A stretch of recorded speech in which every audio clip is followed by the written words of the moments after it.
राजनीति में डॉक्टर अंबेडकर आज भी बहुत प्रासंगिक हैं। आज भी हमारे देश के बड़े बड़े नेता उनके नाम पर पार्टियां बनाते हैं, उनके नाम पर राजनीति करते हैं, उनके नाम पर दलितों के वोट मांगे जाते हैं, उनके नाम पर सरकारों में मुख्यमंत्री और मंत्री बनते हैं। डॉक्टर अंबेडकर के नाम पर संविधान बचाने की लड़ाई लड़ी जाती है। हर नेता अपने आप को डॉक्टर अंबेडकर का सबसे बड़ा अनुयायी बताना चाहता है। डॉक्टर अंबेडकर के नाम पर जब हमारे देश में इतना सब कुछ होता है, तब हम आपको उनके विचारों के बारे में बताना चाहते हैं। वो विचार जिन्हें किसी भी नेता ने पढ़ने की कभी कोशिश नहीं की। अगर आप डॉक्टर अंबेडकर को मानते हैं तो फिर आपको उनकी संपूर्ण विचारधारा को मानना चाहिए, उनके सारे विचारों को मानना चाहिए, ना कि सिर्फ कुछ सिलेक्टिव विचारों को। तो हमने ये देखा कि डॉक्टर अंबेडकर की विचारधारा बहुत बड़ी थी, बहुत अलग अलग विषयों पर उनकी विचारधारा थी, उनके विचार थे, लेकिन हमारे देश के लोगों के सामने उनके बहुत ही सिलेक्टिव विचार सामने रखे गए। तो कुछ बातें ऐसी हैं जो डॉक्टर अंबेडकर के बारे में, उनके विचारों के बारे में, उनकी राय के बारे में इस देश के लोगों तक पहुंची नहीं।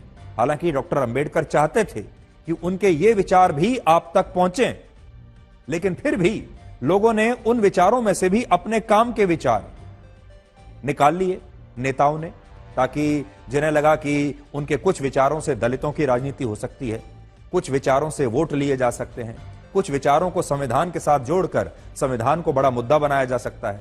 लेकिन डॉक्टर अंबेडकर इससे भी कहीं ज्यादा बड़ी शख्सियत थे और वो आपको बहुत कुछ बताना चाहते थे, और यह सब बताने के लिए ही उन्होंने ये पुस्तक लिखी थी।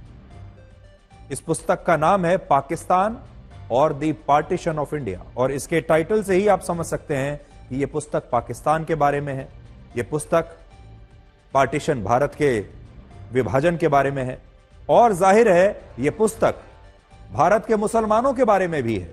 और यह पुस्तक उन्होंने आजादी से लगभग 3-4 साल पहले वर्ष 1945 में लिख दी थी।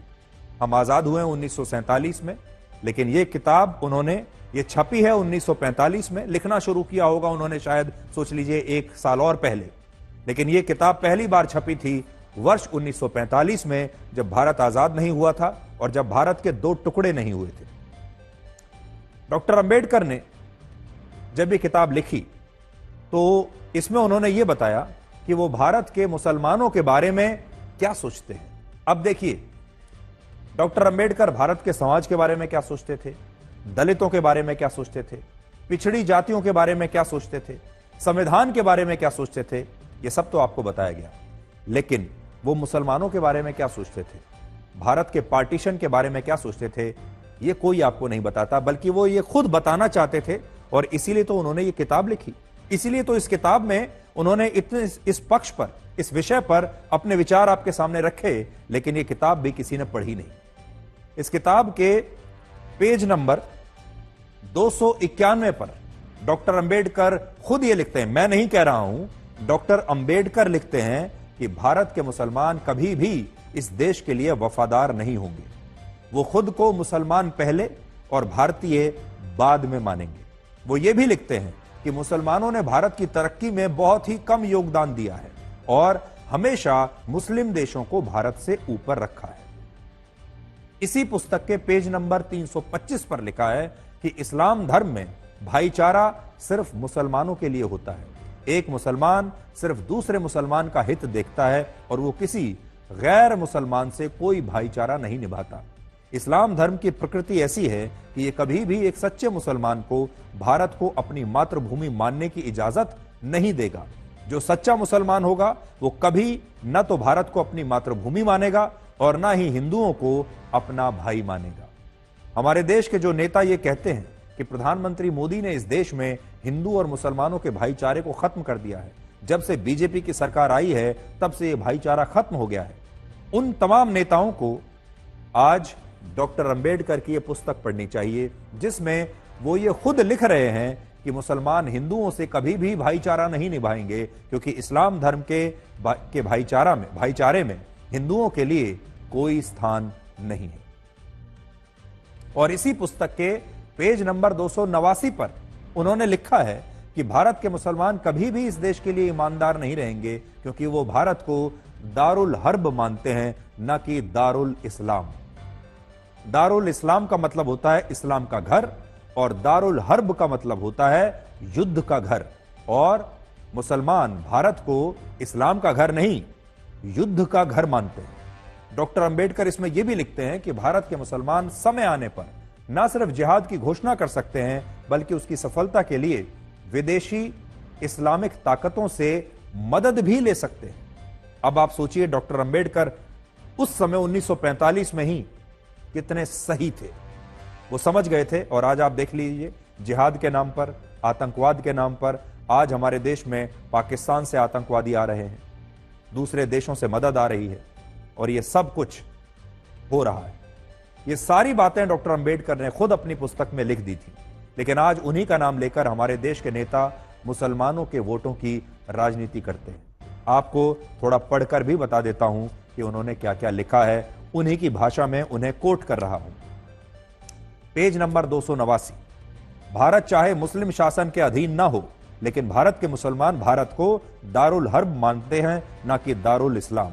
भारत के मुसलमान सिर्फ जिहाद की घोषणा ही नहीं कर सकते, बल्कि उसकी सफलता के लिए विदेशी इस्लामिक ताकतों की मदद भी ले सकते हैं। अगर विदेशी मुस्लिम ताकतें जिहाद की घोषणा करना चाहती हैं, तो इसमें उनकी सहायता भी कर सकते हैं। और इसीलिए आपने देखा होगा कि बहुत बार आईएसआईएस के लिए लड़ने के लिए हमारे देश के भी कुछ लोग आईएसआईएस में जाकर शामिल हो गए। हमारे देश के कुछ लोग आज भी इजराइल में क्या हो रहा है और गाजा में क्या हो रहा है, उसके लिए भारत में रहकर विरोध प्रदर्शन करते हैं। फिर इसमें लिखा है पेज नंबर 325 पर, इस्लाम धर्म एक बंद खिड़की की तरह है जो मुसलमानों और गैर मुसलमानों के बीच भेद करता है। इस्लाम धर्म में जिस भाईचारे की बात कही गई है, वो भाईचारा मानवता का भाईचारा नहीं, बल्कि उसका मतलब सिर्फ मुसलमानों का मुसलमानों से भाईचारे से।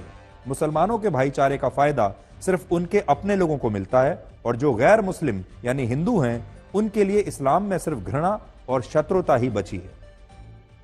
मुसलमानों की वफादारी उस देश के लिए नहीं होती जहां रहते हैं, बल्कि उनकी वफादारी अपने धर्म के लिए होती है जिसका वो पालन करते हैं। मुसलमानों के अलावा डॉक्टर अंबेडकर ने विरोध प्रदर्शनों और आंदोलनों को भी भारत के लिए बहुत खतरनाक बताया था। उन्होंने कहा था कि अगर देश के लोगों ने सत्याग्रह और असहयोग जैसे पारंपरिक आंदोलनों की जिद नहीं छोड़ी, तो देश का संविधान किसी काम का नहीं रहेगा। लेकिन आज इसी देश में डॉक्टर अंबेडकर के बनाए गए संविधान के नाम पर सड़कों को बंधक बना लिया जाता है, सड़कें जैम कर दी जाती हैं, आंदोलन किए जाते हैं और बड़े बड़े विरोध प्रदर्शन किए जाते हैं। डॉक्टर अंबेडकर नेताओं की प्रतिमा लगाकर उन्हें स्मरण करने के भी बड़े खिलाफ थे, लेकिन भारत के नेताओं ने इसी देश में अंबेडकर की ही हजारों मूर्तियां, प्रतिमाएं बनवा दी, और उनके नाम पर आज चुनाव में खुलेआम वोट मांगे जाते हैं। भारत के नेताओं ने डॉक्टर अंबेडकर की तो प्रतिमाएं लगाई हैं, अपनी सोचिए कितनी प्रतिमाएं लगा दी, जबकि डॉक्टर अंबेडकर इसका भी विरोध करते थे। डॉक्टर अंबेडकर गांधी जी को भी महात्मा कहने का विरोध करते थे। एक इंटरव्यू में उन्होंने कहा था कि उन्होंने गांधी जी के दिल में झांक कर देखा है, जिससे उन्हें यह समझ में आया कि गांधी जी का बाहरी आचरण बिल्कुल अलग है और उन्होंने महात्मा होने का एक चोला ऊपर से ओढ़ा हुआ है, लेकिन वो असल में महात्मा कहीं से भी नहीं है। ये उनके विचार थे महात्मा गांधी के बारे में। इसके अलावा डॉक्टर अंबेडकर लोकतंत्र को भारत के लिए अच्छा नहीं मानते थे। डॉक्टर अंबेडकर ने कहा था कि लोकतंत्र सिर्फ अमेरिका जैसे देशों में सफल हो सकता है, जहां हर व्यक्ति के पास पैसा है, लोग पढ़े लिखे हैं, लोगों के पास बुनियादी सुविधाएं हैं। लेकिन भारत जैसे देश में, जहां लोगों के पास बुनियादी सुविधाएं नहीं है, लोग पढ़े लिखे नहीं हैं, वहां लोकतंत्र कामयाब नहीं हो सकता। और अंबेडकर यह भी कहते थे कि लोगों के वोट से सरकारें बनाई और गिराई तो जा सकती हैं और एक तरह की राजनीतिक व्यवस्था को भी खड़ा किया जा सकता है, लेकिन इससे भारत के लोगों की तस्वीर नहीं बदलेगी। डॉक्टर अंबेडकर अपने जमाने के सबसे पढ़े लिखे और सबसे विद्वान नेता थे, जिनके पास अलग अलग विषयों की 32 डिग्रियां थी। उनके बारे में एक और रोचक तथ्य यह है आपके लिए आज कि उन्होंने अपने जीवन में 2 बार लोकसभा का चुनाव लड़ा और दोनों ही बार भारत के लोगों ने लोकसभा चुनाव में डॉक्टर अंबेडकर को हरा दिया।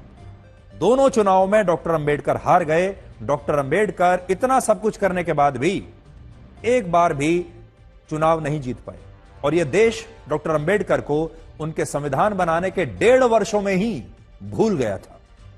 आज भी अगर इस देश में दलितों के वोट इतने महत्वपूर्ण ना होते तो डॉक्टर अंबेडकर की कोई बात ना करता, उन्हें याद भी नहीं करते। और यह बात हम इसलिए कह रहे हैं क्योंकि डॉक्टर अंबेडकर के जो विचार थे उन विचारों पर किसी नेता ने पूरी तरह से अमल कभी नहीं किया और उनके असली विचारों के बारे में यह देश जानता ही नहीं। तो डॉक्टर अंबेडकर के बारे में राजनीति तो बहुत हो रही है। नेताओं ने क्या किया, डॉक्टर अंबेडकर की विचारधारा में से जो उनके काम के विचार निकले उन्हें अपना लिया, उनके बारे में बातें करना शुरू कर दिया, जिससे उनका फायदा हो जाए, जिससे वो चुनाव जीत जाएं, जिससे उन्हें वोट मिल जाएं, वो सब बातें अपना ली। लेकिन वो क्या कहते थे वो नहीं अपनाया। आज भी हमारे देश में लोग संविधान की कॉपी लेकर जाते हैं, लेकिन वो भी ये नहीं मानते कि डॉक्टर अंबेडकर ने इसके अलावा जो बातें कही थी क्या वो जानते हैं उन बातों के बारे में। इसलिए दुखद बात यह है कि डॉक्टर अंबेडकर जो उनकी विचारधारा थी, जो बात वो कहकर गए, जो उनकी संपूर्ण विचारधारा है, उसे हमारे देश की किसी पार्टी ने और किसी नेता ने अभी तक नहीं समझा और ना ही वो विचारधारा कभी आप तक पहुंचाने की कोशिश की। उन्होंने लोकतंत्र के बारे में क्या कहा, विरोध प्रदर्शन आज जिस तरह से होते हैं ये ऐसे विरोध प्रदर्शन हैं जिनका डॉक्टर अंबेडकर हमेशा से विरोध करते थे। तो सोचिए, जो नेता डॉक्टर अंबेडकर के नाम पर राजनीति करते हैं आज भी वो ऐसे विरोध प्रदर्शन क्यों कर रहे हैं जिनका डॉक्टर अंबेडकर समर्थन नहीं करते थे। ये इन नेताओं से आज पूछना चाहिए। और आखिरी पॉइंट ये है कि ये किताब उन्होंने 1945 में लिखी थी। 1945 की जो स्थिति थी, भारत में समाज बंट रहा था, इसलिए देश भी बटा और धर्म के नाम पर भारत 2 हिस्सों में बट गया। और उस समय की पृष्ठभूमि को देखते हुए, उस समय की राजनीति को देखते हुए, उस समय के माहौल को देखते हुए डॉक्टर अंबेडकर ने मुसलमानों के बारे में ये अपनी राय लिखी। अब उनमें से कोई मुसलमान उस पीढ़ी का अब शायद जीवित नहीं होगा, हिंदू पक्ष में भी कोई जीवित नहीं होगा। अब नई पीढ़ी आ चुकी है, मुसलमानों की भी नई पीढ़ी आ चुकी है, हिंदुओं की भी नई पीढ़ी आ चुकी है। और जरूरी नहीं है इस देश के मुसलमानों के लिए कि जो माहौल 1940 और 45 में था